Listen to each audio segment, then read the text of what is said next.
सोमवार के astrophysical journal में प्रकाशित रिपोर्ट में इसकी जानकारी दी गई है। इस रिपोर्ट के मुताबिक ब्रह्मांड में मैटर की कुल मात्रा 31.5% है।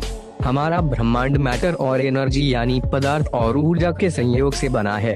अगर मैटर और एनर्जी की संपूर्ण मात्रा के हिसाब से देखें तो हमारा ब्रह्मांड इसका महज 1.3% है। मैटर के अलावा जो बाकी 68.5% हिस्सा है वह डार्क एनर्जी है। डार्क एनर्जी एक रहस्यमयी बल है जो समय के साथ ब्रह्मांड के विस्तार को गति देने के लिए जिम्मेदार है। वैज्ञानिकों ने 1990 के दशक में डार्क एनर्जी के बारे में सुदूर सुपरनोवा को देखकर अनुमान लगाया था। मैटर की मात्रा को समझने के लिए एक दूसरा तरीका भी है।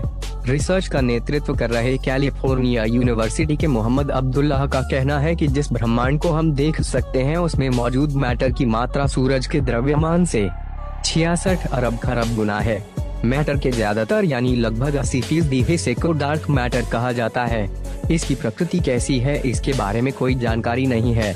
हालांकि माना जाता है कि इसमें कुछ ऐसे सब एटॉमिक कण हो सकते हैं जिनकी खोज अभी नहीं हुई है।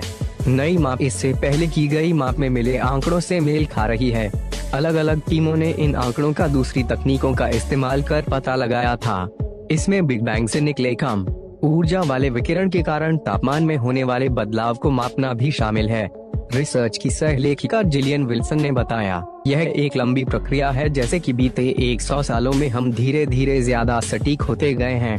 हम बिना पृथ्वी को छोड़े इस ब्रह्मांड के बारे में इस तरह की बुनियादी माप कर लेना शान की बात है। तो आखिर ब्रह्मांड को तौला कैसे गया होगा?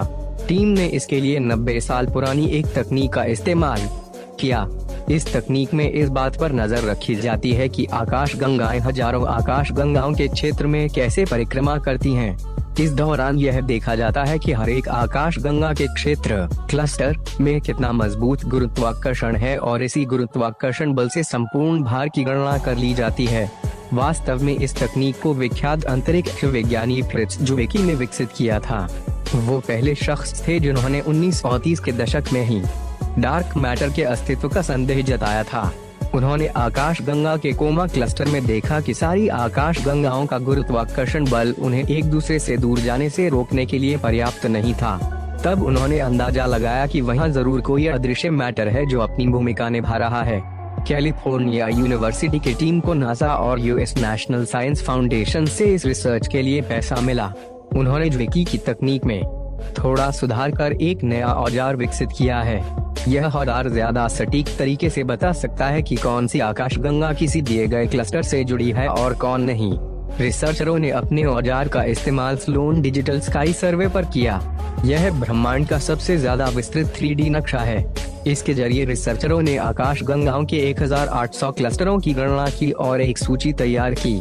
आखिरकार उन्होंने सूची में दर्ज जितने क्लस्टरों की निगरानी की थी उनके प्रति इकाई आयतन की कंप्यूटर सिमुलेशनों से तुलना की। इनमें से हर सिमुलेशन में ब्रह्मांड के संपूर्ण मैटर के भार के लिए एक अलग मात्रा दर्ज की गई थी।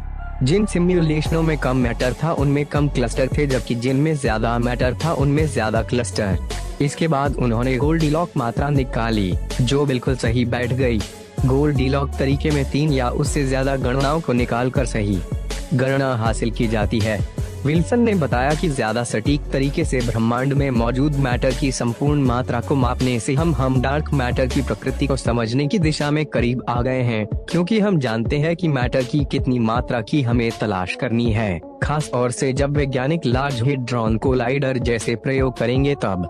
विल्सन ने साथ ही यह भी कहा, डार्क मैटर और डार्क एनर्जी की संपूर्ण मात्रा ब्रह्मांड की किस्मत के बारे में जानकारी दे सकती है। वर्तमान में वैज्ञानिकों के बीच यह आम सहमति है कि हम एक बड़े जमाव की तरफ बढ़ रहे हैं जहां आकाश गंगाएं एक दूसरे दूर और दूर होती जाएंगी और फिर इन आकाश गंगाओं के तारों का ईंधन खत्म